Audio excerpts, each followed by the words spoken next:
Hello students, welcome back to my YouTube channel learning with soul. So इस video में हम science का chapter 1 crop production and management का part 2 करने वाले हैं। पार्ट 1 मैंने अपलोड कर दिया है। देखो, इसमें हम आगे की चीज़ें पढ़ेंगे। मैंने पिछले वीडियो में आपको ये बताया था कि हमारे एग्रीकल्चर प्रैक्टिसेस में हम क्या क्या करते हैं। सॉइल को प्रिपेयर करते हैं, सोइंग करते हैं, इंटीग्रेशन कह रही हूँ, इरिगेशन करते हैं, है ना, हार्वेस्टिंग करते हैं, ये सब करते हैं। काफ़ी और भी थे, ठीक है। लेकिन हम शुरू करते हैं पहला जो प्रिपरेशन ऑफ सॉइल था, ठीक है, उससे। तो देखो, आप प्रिपरेशन ऑफ सॉइल का मतलब क्या है? मिट्टी को तैयार करना, ठीक है। क्योंकि फसल उगाने के लिए सबसे इम्पोर्टेंट क्या होती है? मिट्टी होनी चाहिए, है ना। और मिट्टी अच्छी होनी चाहिए। मिट्टी की जो किस्म है वो अच्छी होनी चाहिए। उसकी जो मिट्टी है उसमें अगर ज़्यादा अच्छे तत्व होंगे तो इससे क्या होगा कि हमारी जो फसल होगी वो बहुत अच्छी होगी, ठीक है। तो अब देखो, preparation of soil is the first step before growing a crop, ठीक है। ग्रोइंग अ क्रॉप मतलब क्रॉप जो फसल है उसको उगाने से पहले। बिफोर ग्रोइंग अ क्रॉप का क्या मतलब है? फसल उगाने से पहले जो पहला स्टेप होता है वो होता है प्रिपरेशन ऑफ सॉइल, ठीक है। तो इसीलिए लिखा है preparation of soil is the first step before growing a crop, ठीक है। उसके बाद most important task in agricultural is to turn the soil and loosen it.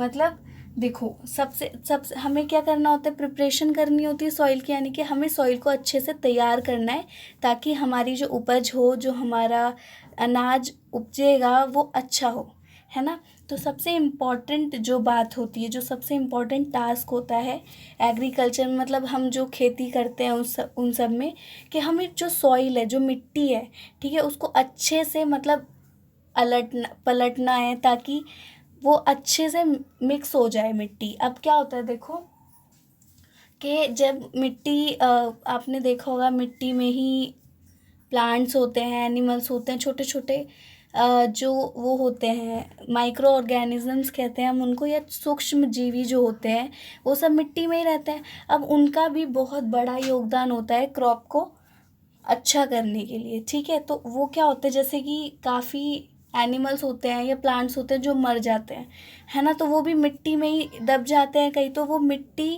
की क्वालिटी को बढ़ा देते हैं, ठीक है। तो अब वो दब जाते हैं, ऊपरी सतह पे तो रहते नहीं है मिट्टी की, इसलिए हम मिट्टी को क्या करते हैं? खोदते हैं, उसको लचीला बनाते हैं, है ना।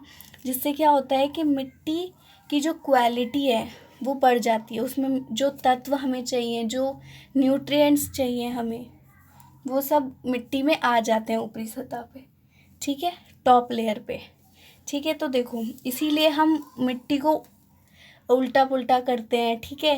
इसीलिए हम उसको लूज़ करते हैं थोड़ा सा, ठीक है। जो एकदम मिट्टी ऐसी सूखी सी हो जाती है ना, वो लूज़ हो जाती है बिल्कुल मिट्टी। तो ये सबसे इम्पोर्टेंट टास्क है, ठीक है। अब हम loosen soil allows root to penetrate deep into the soil and breathe easily. इसका क्या मतलब है? देखो, जब हम सॉइल को लूज़ कर देते हैं, ठीक है, तो उससे क्या होता है कि जो हमारे कोई भी हम जो फसल उगाएंगे उसकी जो फसल की जो जड़ें हैं ना वो अच्छे से नीचे भी फैलेंगी, मिट्टी के, ज़मीन के नीचे। या हम कोई पेड़ ही लगा रहे हैं सपोज़, तो उसके आसपास की मिट्टी अगर अच्छी होगी तो उसकी जो जड़ें हैं वो काफ़ी दूर तक जाएंगी, है ना, जिससे वो पेड़ भी काफ़ी दिनों तक रहेगा, है ना, इसलिए, ठीक है। और फिर उससे क्या होता है कि जब मिट्टी लूज़ होती है ना, तो फिर वहाँ पे वो जो देखो, सांस लेने की ज़रूरत तो सभी को पड़ती है, और जो हमारे प्लांट्स होते हैं वो लिविंग होते हैं। प्लांट्स लिविंग होते हैं मतलब वो जीव होते हैं, वो उन्हें भी सांस लेने की ज़रूरत पड़ती है, तो वो भी अपना ब्रीथ कर पाएंगे ईजिली, मतलब अच्छे से सांस ले पाएंगे, ठीक है। अब देखो आगे, soil contains minerals, water, air and some living organisms. Also dead plant and animal get decomposed by soil organisms, ठीक है।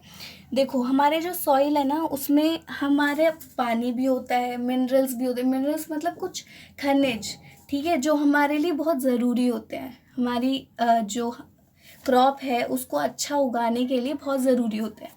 और कुछ ऐसे लिविंग ऑर्गेनिजम्स होते हैं, लिविंग ऑर्गेनिजम्स जो बहुत इम्पोर्टेंट होते हैं फसल को अच्छा बनाने के लिए। अब कोई, जैसे मैंने अभी आपको समझाया था, डेड प्लांट्स एंड एनिमल्स, मतलब जो एनिमल्स हैं वो मर जाते हैं, वो कहाँ, ज़मीन में ही तो डिकम्पोज हो जाते हैं, मतलब ज़मीन में ही वो कुछ महीने लगते हैं, उसके बाद वो ख़त्म हो जाते हैं, ज़मीन में मिल जाते हैं।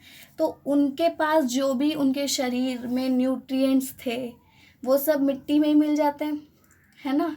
तो वो क्या होता है, अब जब हम उसको मिट्टी को लूज़ करेंगे, टर्न करेंगे, तो जो नीचे मिट्टी दबी हुई होती है, जो न्यूट्रिएंट रिच होती है, वो ऊपर आ जाती है, जो कि फसल उगाने के लिए बहुत इंपॉर्टेंट होती है। ठीक है, तो यही चीज़ यहाँ पे बोली गई है। ठीक है, various nutrient are released by such plants. ठीक है, जो प्लांट डिकम्पोज हो जाते हैं and animals back into the soil and these nutrients are again absorbed by plants. देखो वही चीज़ बोली है जो मैंने अभी समझाई है। Various nutrients are released by such plants and animals back into the soil, मतलब जब वो प्लांट्स एंड एनिमल्स जो होते हैं, जो मर जाते हैं, उन वो जो न्यूट्रिएंट्स मिट्टी में छोड़ देते हैं वो वापस आ जाते हैं। ठीक है, वो सॉइल को हमें लूज़ करने से और टर्न करने से वो मिट्टी में आ जाते हैं, मिट्टी के ऊपर लेयर तक आ जाते हैं। कहने का मतलब ये, क्यों, मिट्टी में तो होते ही हैं वो। ठीक है, और फिर वो प्लांट जो हम वहाँ पर लगाते हैं वो एब्जॉर्व कर लेते हैं, मतलब अपने अंदर ले लेता है उन न्यूट्रिएंट्स को। ठीक है, अब देखो, turning and loosening of soil brings the nutrient rich soil to the top so that plant can use these nutrients. ठीक है, जो टर्निंग और लूजनिंग करते हैं हम, टर्निंग मतलब मिट्टी को अल्टा पल्टी करना, ठीक है, लूज बनाना उसको, ये सब करते हैं ना, तो क्या होता है कि सॉइल जो न्यूट्रिएंट रिच होती है ना, वो ज़मीन के नीचे, ऊपर ही लेयर पे नहीं होती। ठीक है, थोड़ा नीचे दबी हुई होती है। अब जब हमने उसको अल्टा पल्टी की तो क्या होगा, वो जो न्यूट्रिएंट रिच है ना सॉइल, वो ऊपर आ जाएगी। ठीक है, तो क्या होगा कि हमारे जो भी प्लांट हम वहाँ पे लगाएंगे उनको न्यूट्रिएंट्स अच्छे से मिलेगा। ठीक है, तो यही बात यहाँ पे बोली गई है। ठीक है, तो अब हमें सॉइल की प्रिपरेशन करने के लिए क्या क्या चीज़ें बहुत ज़रूरी होती हैं होना, जैसे अभी पहले ये समझ लेते हैं प्लगिंग क्या होता है, उसके बाद वो चीज़ आएगी। ठीक है, देखो प्लगिंग क्या होता है। Plugging is the process of turning and loosening of soil. ठीक है, the process of turning and loosening of soil is called plugging, यानी कि सॉइल को अलटना पलटना, ठीक है, उसको लूज़ बनाना, ये जो हम प्रोसेस करते हैं ना सॉइल के साथ, वही प्लगिंग कहलाता है। ठीक है, प्लगिंग का हिंदी में मतलब क्या होता है, प्लगिंग का हिंदी में मतलब होता है जुताई करना। ठीक है, आप जब भी कभी गाँव गए होंगे तो आपने देखा होगा कि खेत की जुताई की जाती है ना, दो बैलों को लगा के, और फिर वो लकड़ी उनके बैलों के गर्दन पे रख देते हैं, और फिर एक लोहे का बड़ा सा डंडा होता है, उसी से वो करते हैं ना प्लगिंग। आपने देखा हो, कभी आप गाँव गए हो तो उसी से क्या होता है, वो मिट्टी को अल्टा पल्टी तो कर रहे होते हैं, है ना, उससे क्या होता है कि मिट्टी अच्छी हो जाती है, जो नीचे दबी हुई मिट्टी होती है ना वो भी ऊपर आ जाती है, जिससे कि हमारी जो खेत में फसल होती है वो बहुत अच्छी होती है। तो इसी का वही प्रोसेस जो है टर्निंग का और लूजनिंग का सॉइल को, उसी को हम प्लगिंग कहते हैं। ठीक है, अब देखो, ये जो this is done by using plug. Plug क्या होता है, हिंदी में इसको कहते हैं हल। हल तो सब जानते होंगे, प्लग नहीं जानते होंगे। सो प्लग होता है हल। हल आप जब भी कभी गाँव गए हो, आई प्रॉमिस आपने देखा ही होगा, याद नहीं होगा बेशक, काफ़ी ऐसे होंगे जिनको याद नहीं होगा, लेकिन हल होते हैं गाँव में। ठीक है, plough are made of wood और आयरन। ठीक है, लकड़ी और लोहे का बना होता है। इसका मतलब यही है कि जो हल होते हैं वो बने हुए होते हैं वुड यानी कि लकड़ी, और आयरन मतलब लोहा। ठीक है, अब देखो एग्रीकल्चरल इम्प्लीमेंट्स, अब इनको समझते हैं क्या होता है। देखो, बिफोर सोइंग सीड्स, मतलब जो हम बीज वगैरह बोने से पहले ये बहुत ज़रूरी होता है कि हम जो सॉइल के क्लम्प्स हैं उसको ब्रेक कर लें। मतलब देखो, जब हम जुताई करते हैं या प्लगिंग करते हैं तो उस टाइम पे क्या होता है ना कि काफ़ी सारे मिट्टी के एक पत्थर टाइप बन जाते हैं, डेले जिसको बोलते हैं, है ना, तो वो उन्हीं को सॉइल क्लम्प्स बोला गया है यहाँ पे। ठीक है, तो उनको ब्रेक करना भी बहुत ज़रूरी होता है। सोइंग सीड यानी कि बीज जो होते हैं बोने से पहले हमारे खेत में, देखो सबसे पहले क्या होगा, बीज बोएंगे तभी तो फसल होगी, है ना। तो बीज बोने से पहले बहुत ज़रूरी होता है कि हम जो मिट्टी के डेले हैं उनको तोड़ दें, है ना। This work is done by various tools. अब मतलब ये जो काम है ये बहुत काफ़ी सारे ऐसे टूल्स होते हैं, उनको ध्यान में रखते हुए किया जाता है। अब देखो वो टूल्स क्या क्या हैं वो देखते हैं। प्लग पहला टूल, दूसरा टूल है हो, ठीक है, तीसरा है कल्टीवेटर। अब हम पहला देखते हैं प्लग। देखो प्लग क्या होता है, this is used for ploughing the soil.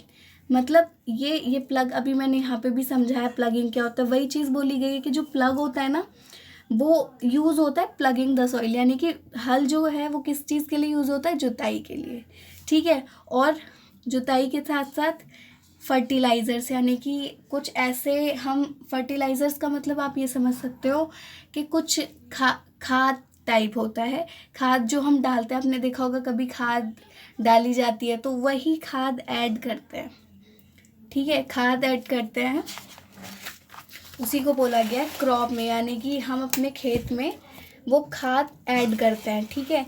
तो उसी को बोलते हैं हम and removing the weeds and turning the soil, ठीक है।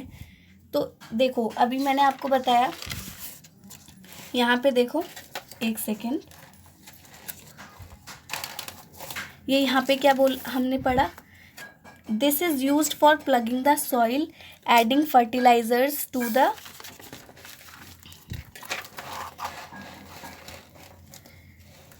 क्रॉप, ठीक है, फर्टिलाइजर्स को ऐड करते हैं क्रॉप में, and removing the weeds. Weeds मतलब होता है खरपतवार कह सकते हैं हम, मतलब ऐसे जो कि हमें चाहिए नहीं होते क्रॉप में, वो अपने आप ही आ जाते हैं, अपने आप ही उग जाते हैं, वो हमें चाहिए नहीं होते, ठीक है। एक होता है क्रॉप जो कि हम उगाते हैं, ठीक है, लेकिन वीड्स वो होते हैं जो अपने आप आ जाते हैं, तो उनको भी हटाने के लिए, क्योंकि पहले खेती कर रखी होगी उस खेत में, तो उन सबको हटाने के लिए भी जो है प्लगिंग की जाती है, और सॉइल को टर्न करने के लिए तो की जाती है ना। अब ये जो प्लगिंग जिससे हम करते हैं वो किस तरीके कैसे बना होता है, अब हम ये देखेंगे इसमें, ये यही चीज़ इसमें लिखी हुई है, ठीक है। तो वो जो हल कैसे होता है, हल क्या किस तरीके से बना होता है वो सारा यहाँ पे लिखा हुआ है, ठीक है। This is made up of would, सबसे इम्पॉर्टेंट बात है कि वो लकड़ी से बना हुआ होता है, ठीक है। And is drawn by a pair of bulls, ठीक है। अब ये जो लकड़ी से बना तो होता है, लेकिन वो बुल्स मतलब क्या होता है, बैल, ठीक है। अब जो बैल होते हैं उनके द्वारा वो खींचा जाता है, मतलब जो लकड़ी का बना हुआ होता है उसको खींचा किससे जाता है, बैल्स के पेयर से, सॉरी बैल्स कह रही हूँ, बैल के पेयर से, ठीक है। दो बैल आगे लगे हुए होते हैं और वो उसको खींचते हैं हल को, और भी एनिमल्स यूज़ किए जाते हैं, लेकिन बेसिकली ज़्यादातर क्या होता है कि बुल्स का यूज़ किया जाता है, मतलब बैल ही जोतते हैं, हल को बैल ही चलाते हैं, ठीक है। ज़्यादातर आपने बैल ही देखे होंगे। हॉर्सेस यानी कि घोड़े, और कैमल्स यानी कि ऊँट तो आपने बहुत ही कम देखे होंगे, होता है इनसे भी लेकिन बहुत कम, ठीक है। It contain strong triangular iron strip called plug share, ठीक है। अब यहाँ पे क्या होता है, इस वुड के साथ साथ एक ट्रायंगुलर यानी कि तिकोनी एक बहुत पत्ती सी होती है एक लोहे की, जो कि जुड़ी हुई होती है, जिसको हम प्लग शेयर कहते हैं, ठीक है। अब आप हल देखोगे ना कभी गाँव जाओगे तो आप ध्यान देना इस चीज़ पे, ठीक है। The main part of plug is long log of would which is called plug shaft. देखो जो मेन पार्ट होता है ना हल का, वो क्या होता है, मेन पार्ट ऑफ हल is plug is long log, मतलब कि लॉग मतलब क्या होता है, डंडा, ठीक है, जो कि किसका होता है, वुड का, यानी कि लकड़ी का, बहुत बड़ा सा लकड़ी का डंडा होता है, जो कि मेन पार्ट होता है, ठीक है, प्लग का, उसको हम प्लग शाफ्ट कहते हैं। क्या कहते हैं, plough shaft. There is a handle at one end of the shaft, ठीक है। ये जो प्लग शाफ्ट है उसके एक एंड पे, पहले एंड पे एक हैंडल होता है, और दूसरा एंड यानी कि the other end attach to the beam which is placed at the bull necks, और जो दूसरा एंड होता है वो एक डंडे से अटैच्ड होता है। बीम यहाँ पे एक डंडा ही है, जो कि बुल आपने देखा होगा जो बुल होते हैं, बैल होते हैं, उनके गर्दन पे एक बड़ा सा डंडा रख दिया जाता है, तो वही बात की गई है यहाँ पे, ठीक है।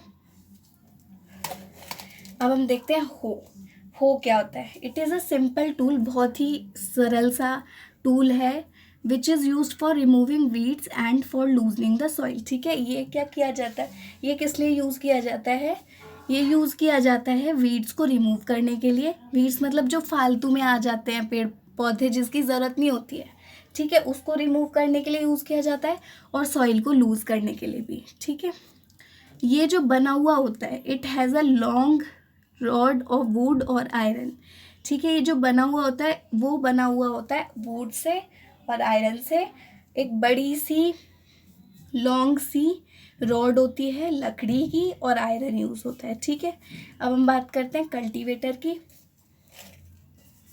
Cultivator now a days plugging is done by tractor driven cultivator. देखो आजकल ना क्या है कि आजकल नया ज़माना आता जा रहा है, तो काफ़ी सारी चीज़ें जो हम पहले ज़माने में करते थे, उसमें क्या होता था ना कि मेहनत ज़्यादा लगती थी। लेकिन आज के टाइम में हमारी नई नई टेक्नोलॉजी आ रही है, नई नई टेक्निक्स आ रही हैं, तो वो हमारा काम बहुत आसान कर देती है, जिसमें हमारी मेहनत ज़्यादा नहीं लगती, ना ही ज़्यादा टाइम लगता है, ठीक है। अब जब हल से जोतते थे और दो बैल आगे बंधे हुए होते थे, बंधे हुए नहीं मतलब उनके ऊपर बहुत मोटा सा एक लट्ठा टाइप, मतलब एक बहुत मोटा सा डंडा रख दिया जाता था लकड़ी का, और फिर वो चलाते थे हल से, ठीक है। वो बहुत मतलब एक तो बहुत मेहनत लगती थी, टाइम भी ज़्यादा लगता था। आज के टाइम पे क्या होता है कि ट्रैक्टर होता है, ट्रैक्टर के पीछे जो है कल्टीवेटर लगा हुआ होता है, ठीक है। वो प्लगिंग करता है, आपने देखा भी होगा आजकल खेत जो है वो जोते जाते हैं कल्टीवेटर से, ठीक है। Now a days plugging is done by tractor driven cultivator, यानी कि ट्रैक्टर उसको ड्राइव करता है, यानी कि कोई बैठ के बस ट्रैक्टर चलाएगा और खेत जो है वो अपने आप ही उस खेत की जुताई होती है, ठीक है। The use of cultivator save labour and time, ठीक है। जो यूज़ है कल्टीवेटर का, जब हम कल्टीवेटर यूज़ करते हैं, ट्रैक्टर ड्राइवन कल्टीवेटर हम यूज़ करते हैं, तो लेबर यानी कि श्रम, यानी कि मेहनत भी बचती है, और टाइम, हमारा समय तो बचता ही है, ठीक है। तो इसीलिए आज के टाइम पे कल्टीवेटर ज़्यादा यूज़ होते हैं, और हल जो है वो बहुत कम यूज़ होते हैं, ठीक है। इससे नेक्स्ट मैं आपको नेक्स्ट वीडियो में पढ़ाऊँगी। सो तब तक के लिए थैंक यू।